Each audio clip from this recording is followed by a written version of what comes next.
أعوذ بالله من الشيطان الرجيم. بسم الله الرحمن الرحيم.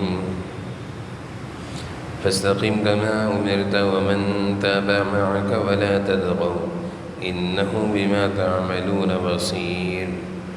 ولا تركنوا إلى الذين ظلموا فتمسكم النار وما لكم من دون الله من أولياء ثم لا تنصرون. وأقم الصلاة طرفي النهار وزلفا من الليل إن الحسنات يذهبن السيئات ذلك ذكرى للذاكرين. واصبر فإن الله لا يضيع أجر المحسنين. فلولا كان من القرون من قبلكم أولو بقية ينهون عن الفساد في الأرض إلا قليلا ممن أنجينا منهم واتبع الذين ظلموا ما أترفوا فيه وكانوا مجرمين. صدق اللہ العظیم. سورہ ہود کی آخری آیتیں چل رہی ہیں. اب تک جو سورہ ہود میں ہم نے پڑھے ہیں انبیاء علیہ السلام کے واقعات اللہ تعالیٰ نے بیان فرمائے ہیں اور بہت ہی زیادہ بہترین انداز میں اللہ تعالیٰ نے بیان فرمائے ہیں اور آپ کے سامنے تقریباً سارے واقعات بھی آ چکے ہیں. اب آخری آیتوں میں اللہ تعالیٰ حضور اکرم صلی اللہ علیہ وسلم کی پوری امت کو کچھ نصیحتیں فرما رہے ہیں اور آج کے درس کی جو آیتیں ہیں اور اس کے بعد اگلے درس کی جو آیتیں ہیں بہت ہی زیادہ قیمتی ہیں، کیونکہ اللہ تعالیٰ نے بہت پیارا اسلوب اختیار فرمایا کہ شروع میں گزشتہ امتوں کے واقعات سنائے ہمیں کہ دیکھو کچھ لوگ ایسے گزرے ہیں زمانے میں کہ جنہوں نے ہماری بات نہیں مانی تو ان کا انجام دیکھو کیا ہوا. جیسے ابا اپنے بیٹے کو سمجھاتے ہیں کہ بیٹا ایسا نہ بننا. اللہ تعالیٰ بھی اتنے پیارے انداز میں سورہ ہود پوری آپ نے سنی، کس طرح اللہ تعالیٰ نے سمجھایا ہے کہ ایسی قومیں گزری ہیں کہ ان میں سے بہت تھوڑے سے لوگ ہماری بات ماننے والے تھے اور بہت زیادہ لوگ ہمارے نافرمان تھے. جنہوں نے ہماری نافرمانی کی بڑے طاقتور تھے، سب کچھ تھا، لیکن کوئی نہ بچا. اور جنہوں نے ہماری بات مانی ہمارے نبی کی طرف سے جو ہماری طرف سے جو پیغام کیا انبیاء علیہ السلام کے ذریعے، تو ہم نے ان کو بچا لیا. تو اللہ تعالیٰ نے گزشتہ قوموں کے واقعات سنائے. اب سارے واقعات سنانے کے بعد اللہ تعالیٰ ہمیں نصیحت کر رہے ہیں، اور پہلی نصیحت اور پہلی آیت جو آیت نمبر 112 ہے بڑی ہی اہم آیت ہے. فاستقم کما امرت. اللہ تعالیٰ فرما رہے ہیں کہ جس طرح تمہیں حکم دیا گیا ہے اسی کے مطابق تم سیدھے سیدھے راستے پر ثابت قدمی کے ساتھ استقامت کے ساتھ چلتے رہو. فاستقم، سیدھے سیدھے راستے پر چلو. کما امرت، جیسے کہ تمہیں حکم دیا گیا ہے. یعنی تمہاری فلاح اے امت محمدیہ. اس کا ترجمہ ایسے کریں کہ اے امت محمدیہ، تمہاری فلاح اور کامرانی اور کامیابی اس میں ہے کہ جیسا تمہیں کہہ دیا گیا، جیسا تمہیں سکھا دیا گیا، فاستقم، سیدھے سیدھے راستے پر اسی طرح چلو. اس سے ذرا سے بھی ہٹنے کی ضرورت نہیں ہے. ومن تاب معک ولا تطغوا، اور وہ لوگ بھی جو توبہ کر کے تمہارے ساتھ ہیں. یعنی حضور صلی اللہ علیہ وسلم کو اللہ تعالیٰ فرما رہے ہیں آپ خود بھی درستگی کے راستے پر چلیے، اور جو آپ کے ساتھ ایمان لانے والے ہیں ومن تابا، توبہ کر کے آپ کے ساتھ شامل ہونے والے ہیں، آپ کی امت میں آنے والے ہیں، ان کو بھی اسی طرح لے کر چلیے. ولا تطغوا، تطغوا کی ترجمہ یہ ہے حد سے آگے نہ نکلیں. یعنی جو دائرہ اسلام ہے جو اللہ تعالیٰ نے مسلمانوں کے لیے دائرہ اسلام بنا دیا، اس کے اندر رہیں، اس سے آگے پیچھے نہ نکلیں. ولا تطغوا، یہ ہمیں اللہ تعالیٰ کی طرف سے حکم ہے۔ فاستقم کما امرت کے معنی ہوتے ہیں جس کو اردو میں کہتے ہیں استقامت۔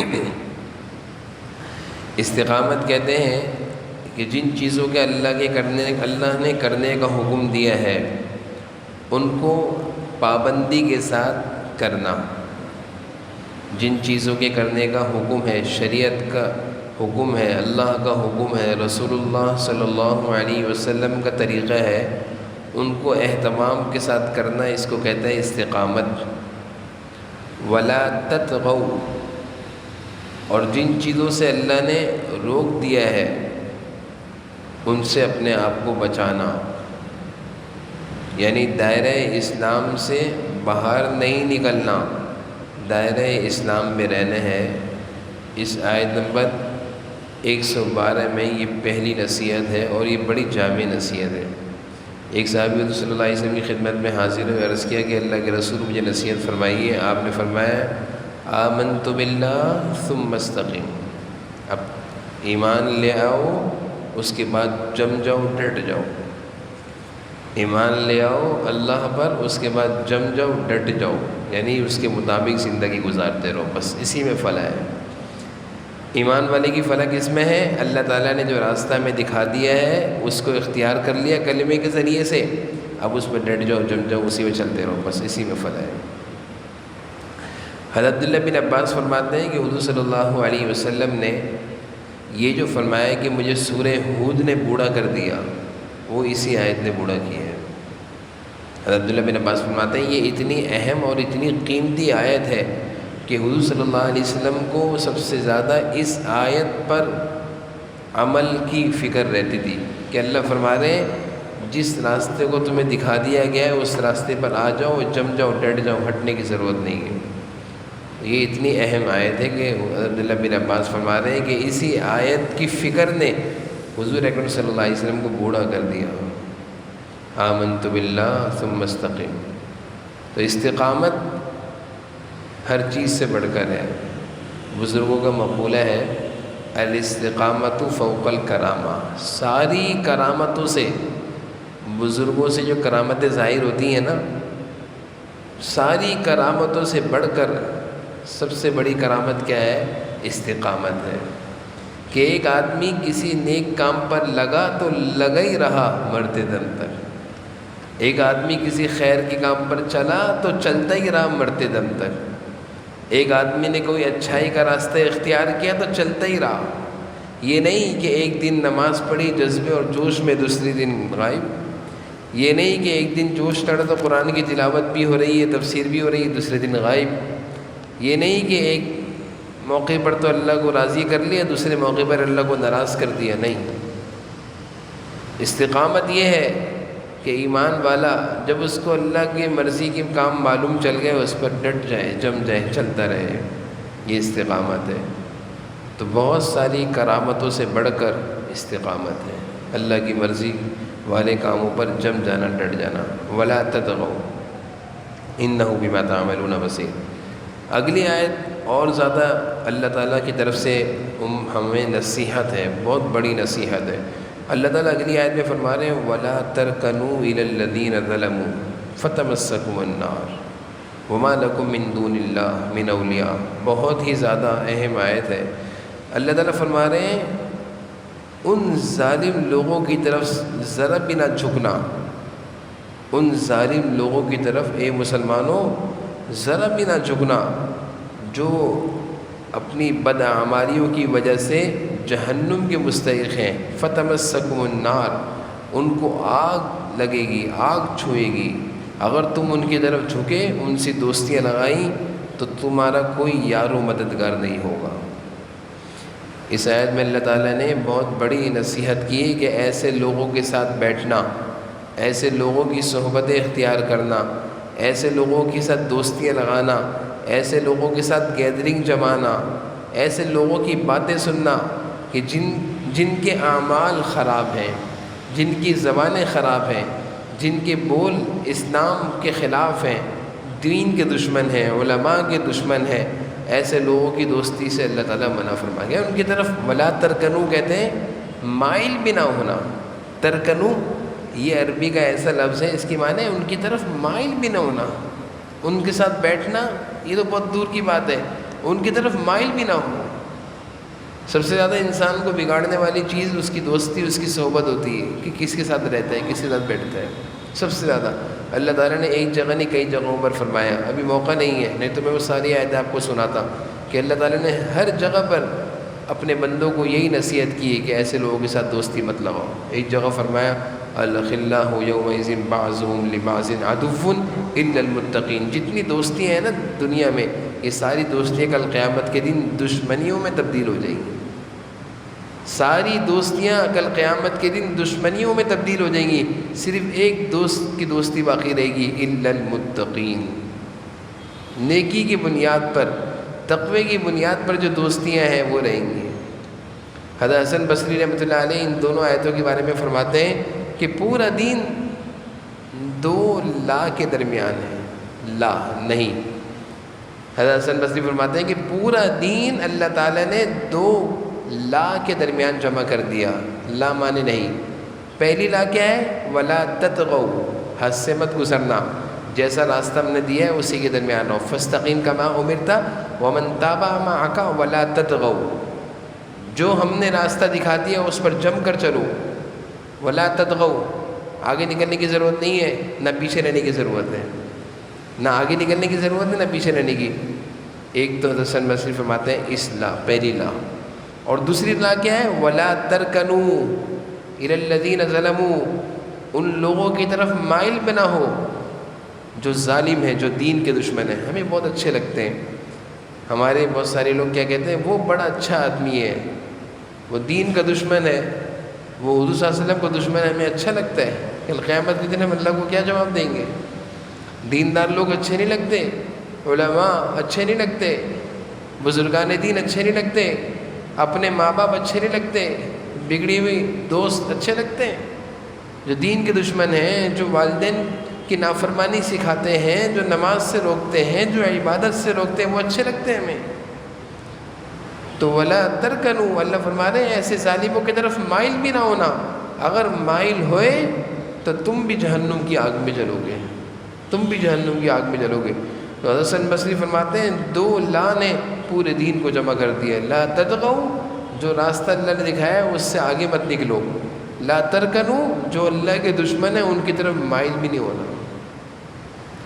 تو بھائی جن لوگوں کی باتیں سنتے ہیں نا، جن کے ساتھ ہم بیٹھا کرتے ہیں، جن کی تقریریں سنتے ہیں، جن کی ہم باتیں اور ان کی صحبتوں میں رہ کر ان کے ساتھ اٹھتے بیٹھتے ہیں، ذرا دیکھ لیا کریں کہیں ان کے منہ سے نکلنے والے جملے اللہ کی ناراضگی کے تو نہیں ہیں، یہ اللہ کے دشمن تو نہیں ہیں، یہ میٹھی میٹھی باتوں میں کوئی دین کا مذاق تو نہیں اڑا رہے، کہیں ایسا نہ ہو فتمسکم النار، اللہ فرما رہے ہیں تمہیں بھی آگ چھوئے گی، تمہیں بھی آگ لگے گی، اس لیے احتیاط کرنی چاہیے۔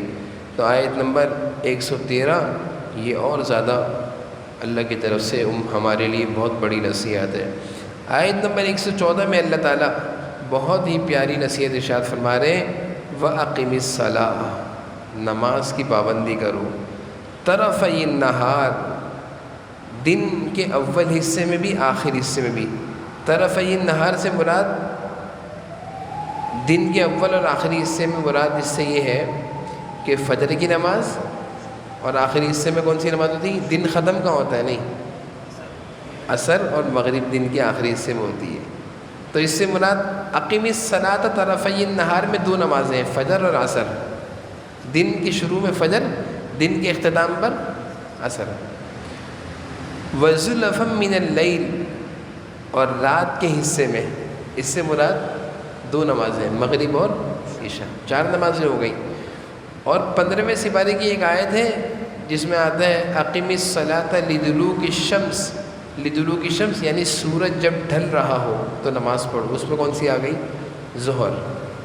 سورج جب زوال پہ چڑھتا ہے پھر ادھر چڑھ کے ادھر ڈھلتا ہے تو ظہر کا وقت ہو جاتا ہے، ادھر سے آتا ہے سیدھا اوپر کھڑا ہو جاتا ہے، پھر ادھر جب ڈھلتا ہے غروب کی طرف، یہاں سے طلوع ہو رہا ہے وہاں ڈھلتا ہے تو ظہر کا وقت ہوتا ہے۔ تو 5 نمازیں اس ایک آیت میں، 4 نمازیں۔ 15ویں سپارے کی آیت ہے اقیم الصلاۃ لدلوک الشمس الی غسق اللیل وقرآن الفجر، اس میں ظہر کی نماز ہے۔ تو اللہ تعالیٰ ہمیں نماز کا حکم دے رہے ہیں، اس آدھی آیت میں تو نماز کا حکم آ گیا ہے، جو اصل چیز ہے وہ آگے ہے، ان الحسنات یذہبن السیئات۔ اللہ تعالیٰ نماز کی تاثیر بیان فرما رہے ہیں، اور علماء نے لکھا حسنات سے مراد نماز اور ساری نیکیاں۔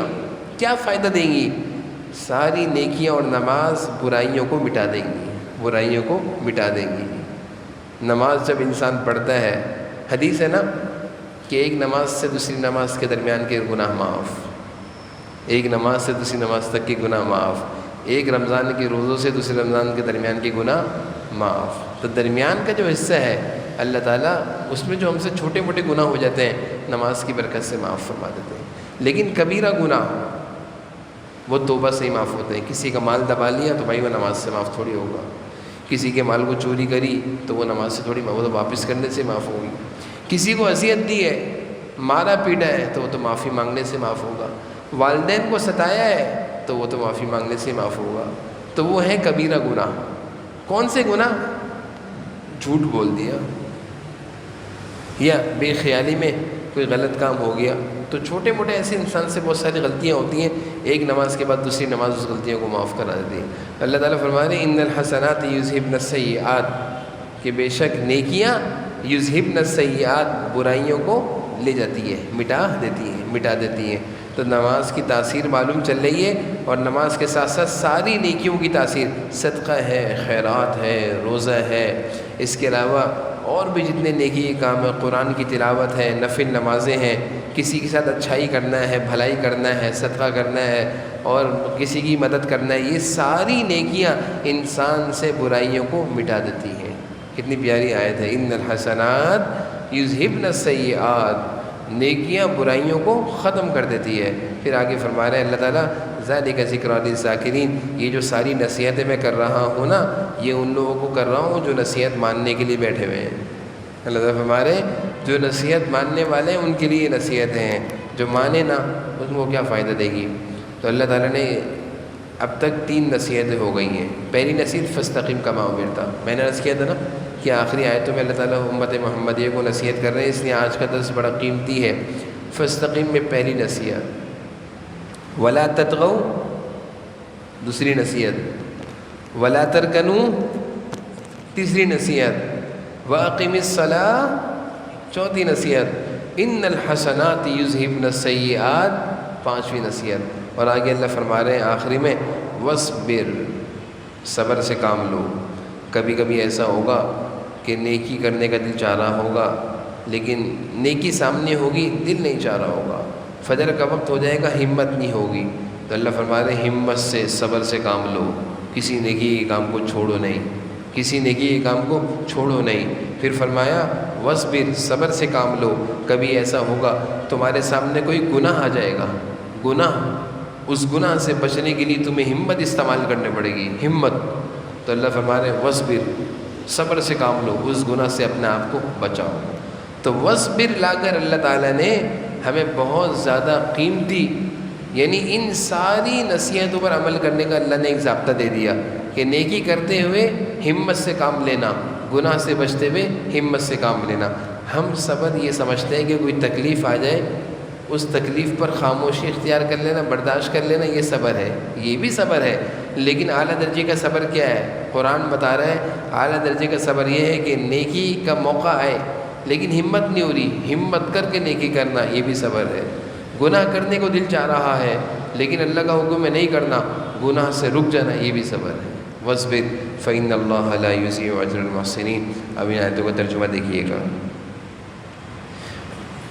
فاستقم کما امرت، اے پیغمبر جس طرح تمہیں حکم دیا گیا ہے اس کے مطابق تم سیدھے راستے پر ثابت قدم رہو۔ اللہ تعالیٰ بعض نصیحتیں حضور صلی اللہ علیہ وسلم کو مخاطب کر کے کہتے ہیں، لیکن ہمیں سکھانا ہوتا ہے، سمجھانا ہوتا ہے۔ تو اللہ تعالیٰ حضور صلی اللہ علیہ وسلم کو مخاطب کر کے کہہ رہے ہیں کہ جس طرح آپ کو کرنے کا حکم دیا ہے اس پر ثابت قدمی سے مستقل مزاجی کے ساتھ لگے رہیے۔ وَمَن تَابَ مَعَكَ، اور وہ لوگ جو توبہ کر کے آپ کے ساتھ ہیں ان کو بھی اپنے ساتھ استقامت کے ساتھ چلائیے۔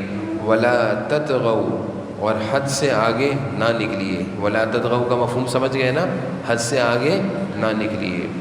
انہ بما تعملون بصیر، انہ بما تعملون بصیر، کہ بے شک اللہ تعالیٰ، یقین رکھو کہ جو بھی عمل تم کرتے ہو وہ اللہ تعالیٰ پوری طرح دیکھتے ہیں. تعملون والے جو تم کرتے ہو، بصیر وہ دیکھتے ہیں. اس آیت کا ایک ترجمہ یہ بھی ہو سکتا ہے کیمرے کی آنکھ تمہیں دیکھ رہی ہے. کہیں کہیں لکھا ہوتا ہے نا کیسے انسان ہوشیار ہو جاتا ہے، کہیں لکھا ہوا کیمرے کی آنکھ دیکھ رہی ہے تو سیدھے چلنا شروع ہو جاتے ہیں.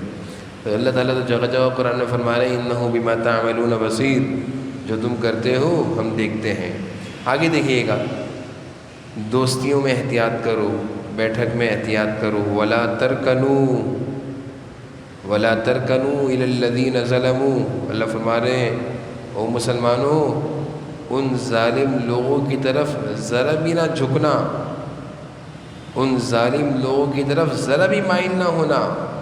اگر تم مائل ہوئے تو فتمسکم النار، کہیں تمہیں بھی آگ نہ پکڑ لے. فتمسکم النار، کہیں تمہیں بھی آگ نہ پکڑ لے. اور اگر تمہیں آگ نے پکڑ لیا، وما لکم من دون اللہ من اولیاء ثم لا تنصرون، اور تمہیں اللہ کو چھوڑ کر کسی قسم کے دوست میسر نہ آئے پھر تمہاری کوئی مدد بھی نہ کرے. وما لکم من دون اللہ من اولیاء، اللہ فرما رہے ہیں اللہ کے سوا تمہارا کوئی دوست نہیں ہونا چاہیے. اللہ کے سوا تمہارا کوئی دوست، اللہ تعالیٰ ہمارے دوست ہوں، اللہ کے رسول ہمارے دوست ہوں، اللہ والے ہمارے دوست ہوں.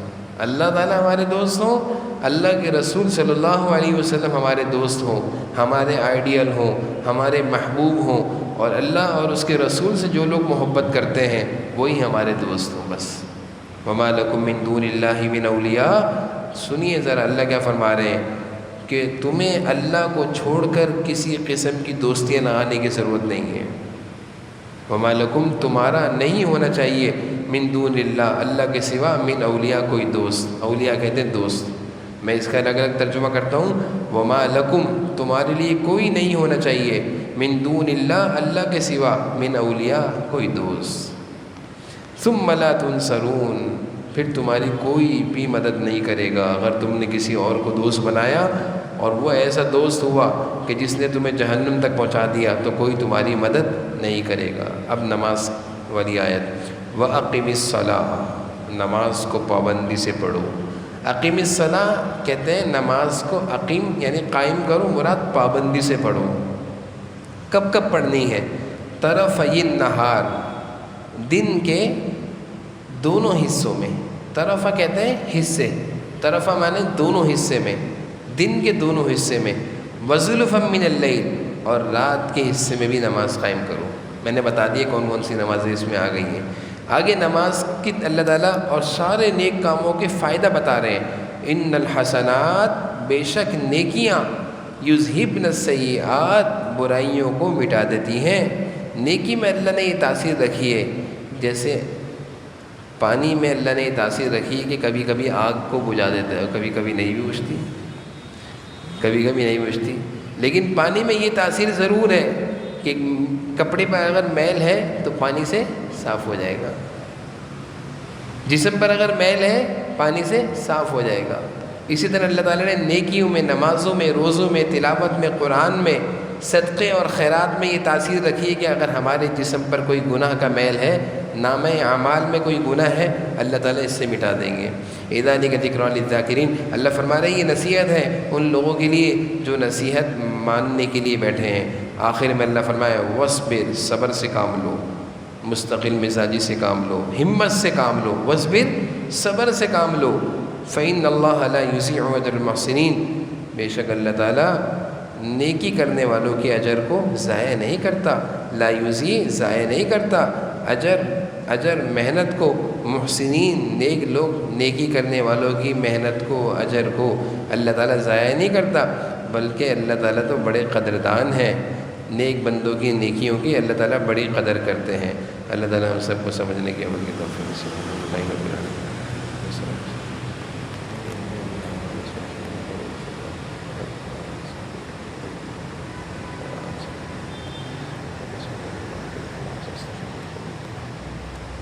صلی اللہ تعالیٰ علیہ وسلم.